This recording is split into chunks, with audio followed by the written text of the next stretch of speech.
TV7 Israel News is made possible thanks to your generous donations. Shalom, good evening. This is TV7 Israel News broadcast to you from Jerusalem, and in today's top stories. Israeli outgoing Defense Minister Benny Gantz asserts that for peace to be attainable, Jerusalem must prepare for war.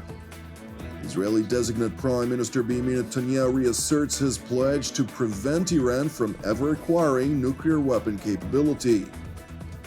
Israeli National Security Advisor Dr. Eyal Hulata praises Israel's integration into the broader Middle East.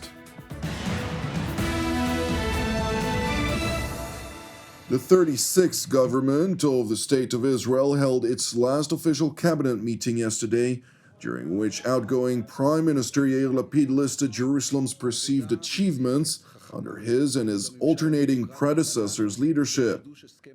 יחסית לזמן הקצר שהממשלה כיהנה, שנה וחצי בסך הכל, רשימת ההישגים של הממשלה הזו יוצאת דופן. בהובלת קודמי בתפקיד, נפתלי בנט, הממשלה הוציאה אותנו ממשבר הקורונה בלי אף סגר, חילצנו את המדינה ממשבר כלכלי, העברנו תקציב מדינה אחרי יותר מ3 שנים בלי תקציב, הורדנו את הגירעון ואת האבטלה למספרים שהם הנמוכים בתולדות המדינה, העלינו את שכר החיילים ב50%, העברנו את תוכנית ממדים ללימודים למען הלוחמים שלנו. במבצע עלות השחר הכינו מכה קשה את הג'יהאד האסלאמי בעזה וסיכלנו את בחיריו בלי שנפגע אף ישראלי. במבצע שובר גלים ביהודה ושומרון פירקנו את תשתית ארגון הטרור גובה האריות ומנענו מאות פיגועים. בעבודה מדויקת, חכמה, מול הממשל הדמוקרטי מנענו את חידוש הסכם הגרעין עם איראן, פעלנו נגד תשתיות הטרור האיראניות בכל מקום, כולל רחוק מאוד מגבולות ישראל. פתחנו שגרירויות ונציגויות באיחוד האמירויות, במרוקו ובבחריין, הקמנו את פורום הנגב, חידשנו את היחסים עם טורקיה, תיקנו את היחסים עם מצרים וירדן, חתמנו הסכם היסטורי עם לבנון על הגבול הימי. בעת ביקורו של נשיא ארצות הברית ג'ו ביידן בישראל, חתמנו עם ידידתנו הגדולה על הצהרת ירושלים, שבה התחייבה ארצות הברית התחייבות אסטרטגית לשלומה, ביטחונה ושגשוגה של ישראל. While further highlighting 1,613 decisions which were passed by the outgoing government, Lapid, who managed to serve merely in a transitional capacity, pledged to return to the premiership's office sooner than expected. לממשלה בישראל יש תפקיד ברור, לשמור על המדינה, לשמור חוק, לשמור על הפרדת הרשויות, לשמור על הביטחון והכלכלה, לשמור על מעמדה של ישראל בעולם, לשמור על הדמוקרטיה הישראלית. עמדנו בכל המשימות האלה בהצלחה ניכרת. חבריי השרים, היה לי לכבוד לשרת איתכם יחד את המדינה הזו ואת אזרחיה. אנחנו עוד נחזור לחדר הזה מהר יותר ממה שאתם חושבים. Meanwhile, earlier today, Israel's outgoing Defense Minister Benny Gantz addressed a commemoration ceremony for fallen troops of Operation Kadesh of 1956, proclaiming that in order for Israel to achieve keenly aspired peace, it must first prepare itself for war. Jerusalem's outgoing top defense official further stressed that even per the word of God, as was written by Israel's King David of Judah, strength precedes peace. בתהילים נכתב, אדוני עוז לעמו ייתן, אדוני יברך את עמו בשלום. לא לשווא מגיע העוז לפני השלום, ולא בכדי אנחנו מבקשים מהיושב במרומים שייתן עוז ויברך את עמו, ויברך את עמו בשלום. ללא העוז, העוצמה המדינית, הצבאית, וללא ההרתעה נובעת מאותה עוצמה, קשה מאוד יהיה להשיג שלום בר קיימא. While Jerusalem's outgoing leadership respectively reiterate the necessity for Israel to prepare for the worst, Israeli designate Prime Minister Benjamin Netanyahu in his first remote Q&A session to the Republican Jewish Coalition Conference since securing the presidential mandate to form the next government here in Jerusalem, highlighted a broad Western comprehension of Israel's great value. And people in Washington and in America and in the West are beginning to realize Israel's great value It's being a great asset to Western security against the multitude of Islamic radicals, and especially against this regime called Iran that chants death to Israel, death to America.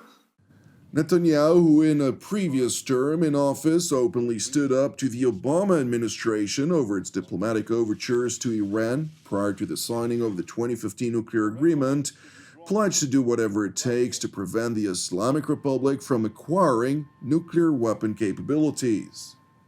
I'll do everything in my power to prevent them from getting nuclear weapons and the means to deliver them to us and, by the way, to you too.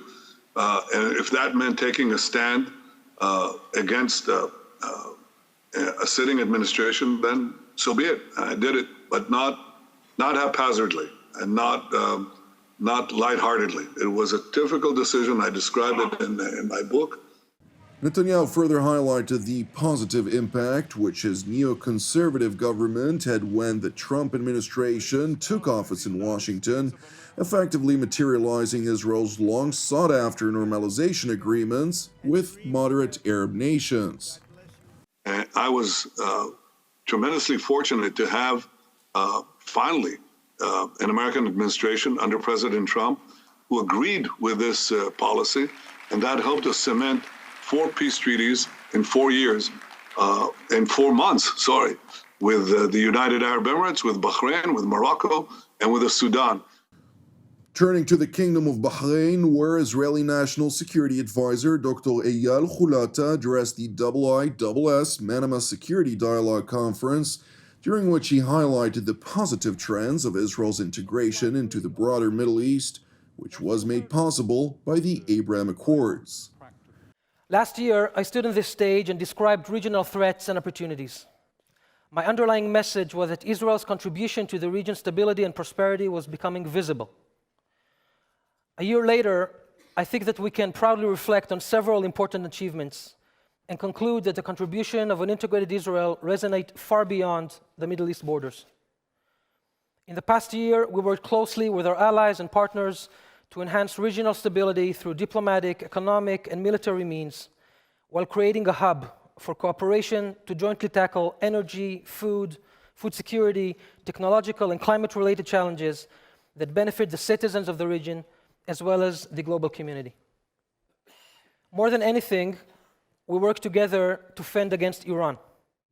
Dr. Hulata, who also heads Jerusalem's National Security Council, highlighted the fact that the Islamic Republic of Iran constitutes not only a threat to Israel, but for most of the countries in the region, as has been plainly evident by its many malign activities, including over the course of this past year alone. Alongside constant attacks against Israeli and American forces, Iran has increased its proxy activities to destabilize Yemen, Iraq, and Syria. Iran uses cyber attacks on a regular basis, but this year, they took the freedom to even attack a civilian infrastructure in Albania, a NATO member. Iran has dramatically bolstered its kinetic attacks against civilian infrastructure in the UAE and Saudi Arabia. We all remember the cruise and ballistic missiles rounds on January 17th, 24th, 31st, and February 1st in the UAE. That should have been unheard of. In recent weeks, Iranian drones are killing civilian Ukrainians. If Iran is not stopped, it is likely that they will deploy accurate and short-range ballistic missiles as well. They also continue their habit to crash drones on civilian vessels on international waters. An oil tanker named Pacific Zircon was attacked not far from the shore of Oman just a few days ago. This is in addition to Iran's terrorist attacks throughout the world against Israelis, Europeans, Americans, and opposition Iranian dissidents in Turkey, Cyprus, Colombia, Georgia, Germany, UK, and even the United States, just to name a few locations of terror attempts. This is all aimed at all of us. But this year, Iran has embarked on brutal crackdown against its own people. Israel's National Security Advisor went on to stress that enough is enough. Israel has been saying that for years. And so many distinguished speakers have said clearly from this stage, each in their own words, enough. Enough with futile talks in Vienna as they're advancing their nuclear program. Enough with ignoring Iranian deception and manipulation of the IEA inspectors. Enough with keeping a blind eye as they smuggle arms on a regular basis to feed regional terror. And enough with hoping, in vain, that a corrupt and dangerous regime will play nice. Even the people of Iran are saying enough. How can the international community look away as the people of Iran are targeted, abused, arrested, and killed for their pursuit of freedom in their own homeland? I know that anything we Israelis say about the protests will be politically labeled. We're always accused in anything bad that's happening in Iran.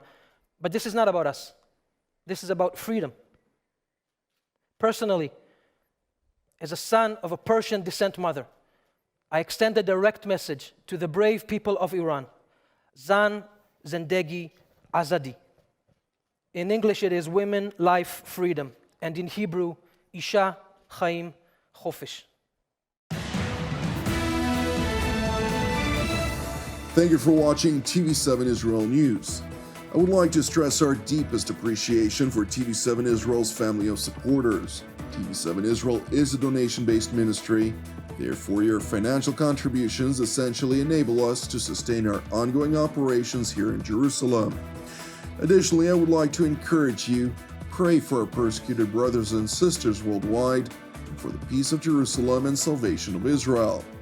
I'm Jonathan Essen wishing you a Shavua Mevorach. God willing, we'll see you again tomorrow at the same time.